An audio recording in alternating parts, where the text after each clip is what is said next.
What's up, YouTube? It's your boy. I'm everyone's boy, the TK Monster. Today, I will be reviewing 2017 Backlash, in which this pay-per-view had a bunch of great matches, a bunch of good new things from Shinsuke, from all the way to Jinder Mahal, and let's just get right into it, baby. The first match, Dolph Ziggler versus Shinsuke Nakamura. Shinsuke Nakamura is making his debut match in the big times on SmackDown against the show off Dolph Ziggler. And then this match right here was a great show. It was a great showing of amateur style, which Dolph Ziggler has, versus the strong style versus Shinsuke Nakamura. I will say this match right here was probably, in my opinion, it was the second best card on the match. You had a good technical in the beginning. They was doing some good things on the mat. Ziggler trying to get the upper hand with his amateur style, which he did. But in the end, it was Shinsuke Nakamura, his strong style that got the best of Dolph Ziggler. Those fast little kicks and knees. Dolph Ziggler's really never faced an opponent like that, which he had to face with those devastating knees to the gut, to the head. And then his special from Nakamura, that running knee swirl kick that he did, that was pretty cool.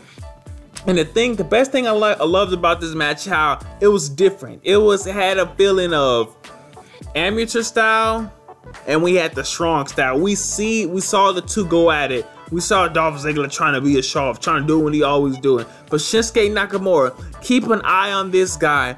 This guy, Shinsuke Nakamura, he's doing big things. Oh, well, he will do big things in a WWE SmackDown. This guy has just scratched the surface, and we will see what will happen on SmackDown with this guy. Because I tell you this, if you don't even like this guy as a wrestler, you cannot tell me that he don't have that charisma. He don't have that look of he looks different, and that's what I like. That's what I like about Shinsuke the most. He looks and he acts different from everybody else.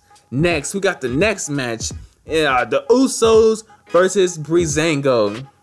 Now this match right here it was kind of iffy. I mean, overall it was a good match, but it was kind of iffy from the different things Tyler was doing. Like, first he was a janitor. And then, like, he had a mop with him. I was like, I don't think I probably seen it before, but that was kind of weird. Cause it's one of the things, like, I don't mind it because it's something other than a wrestling match.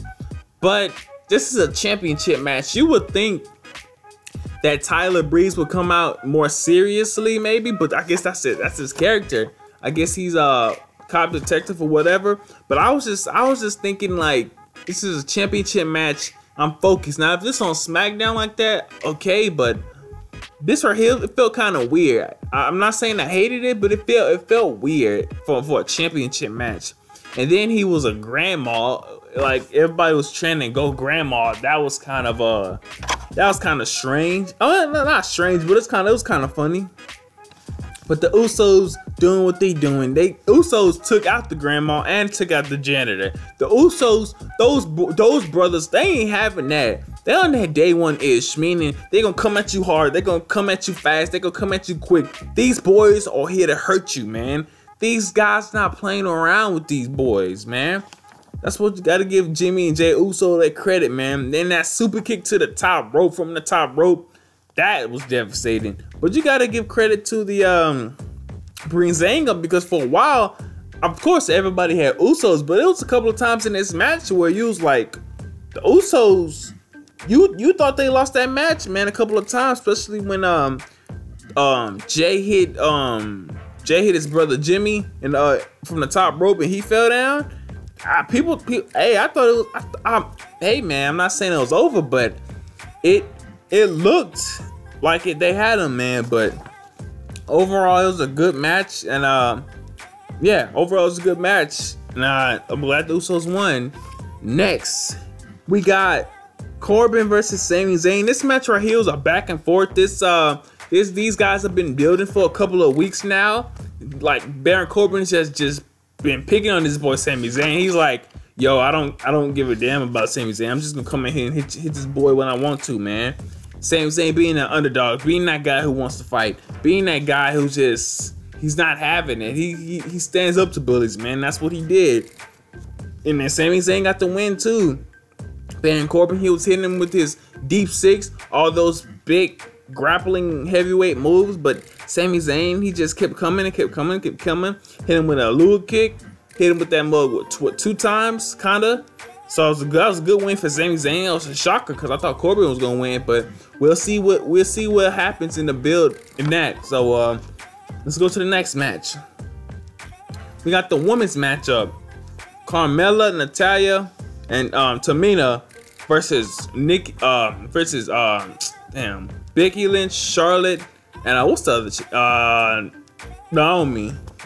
And this match was hit. This match was surprising. The Natalya and her group won. I had Naomi because if you look at it on paper, they look way better than Natalya, Carmella, and Tamina. You got a women's champion Naomi, the best woman today in all of wrestling, Charlotte. You got Becky Lynch, who's not too bad herself. You would think that all-star of women would have came out with this W, but no. They just don't have that chemistry. They don't have that chemistry in that just I don't know a word for it, but they just don't got that connection like the other team had, man. And that's what got them. Simple as that. Natalya hit that sharpshooter on Becky Lynch, and you're gonna have to tap to that sharpshooter because that's no joke. That move was hurt, but it was surprising and I enjoyed it. Next match, the best match of the night for myself, I would say Kevin Owens versus AJ Styles. This match was back and forth. Kevin Owens got the upper hand. AJ Styles got his stuff in. Owens working on that right leg. Cause down for the first 10 minutes, it was kind of even. These guys were just feeling each other out, not trying to do too much, but in the same time trying to weaken their opponent. But in the last 10 minutes of the match, Kevin Owens, he was like, "Yo, I'm gonna work on this boy AJ Styles leg," and he did that. And that dude Kevin Owens, that was smart of him to do that. Very, very smart. And then he hit Kevin Owens hit the cannonball on AJ Styles' right leg, and when he did that and then turned to a half crab and then the ankle lock, you could tell it was pretty much over. I mean, I wouldn't say over, but AJ Styles, he looked significantly weaker. He was tired, he was hurt. And then they took it outside. AJ Styles' foot got stuck in the table thing, and boom, just like that. Count out, Kevin Owens still champion, but that was the best match of the night. I'm not surprised you got AJ Styles, but that match right there was great. And then after the match, Kevin Owens attacked the boy AJ Styles, but great match, best match of the night. Next, we got Luke Harper versus Eric Rowan. I didn't watch that. I didn't care for it. Next, Jinder Mahal versus Randy Orton. Before the bell even started, Orton was beating on this boy Jinder Mahal, man. Even before the match started, he was whooping on this guy. But once everything got started, Randy Orton, he was still beating Jinder Mahal for most of it. But when Jinder Mahal started working on that shoulder, hit him that shoulder on that outside, that's where the match changed. That's where Orton was definitely weaker. You could tell he wasn't himself. You could tell that pain on that right shoulder was hurting him down, keeping him down, man. But Orton fought back. He hit him with those DDT. He hit him with a backbreaker, doing vintage Randy Orton things. But in the end, it wasn't enough. And then the Bollywood boys, those guys, that was a big help for Jinder Mahal. Those guys got beat real bad outside by Randy Orton, but it was all worth it because Jinder Mahal came out of WWE Backlash, the champion, working on that shoulder, being smart. He worked on that shoulder. Randy Orton has shoulder problems, and it was very, very, very smart of him to do that. He took advantage of that, and he ended him. He hit his special, what was called the Mahara. But in the end, it wasn't enough. And Jinder Mahal got the W. But hey, man, this pay-per-view, I give it a B. A B. It was a pretty good pay-per-view. I enjoyed it. I'm glad Jinder Mahal won. You know, he earned it. He beat that boy Randy Orton. He's in that weight room 24/7. He's doing everything he can to empower himself, to make himself better, man. But I enjoyed the pay-per-view very, very much, man. And I'm proud of that boy Jinder Mahal. But if you guys like the video, please subscribe, help the channel and all that good stuff. Until then, I'm your boy, I'm everyone's boy, the TK Moss. Peace out, y'all.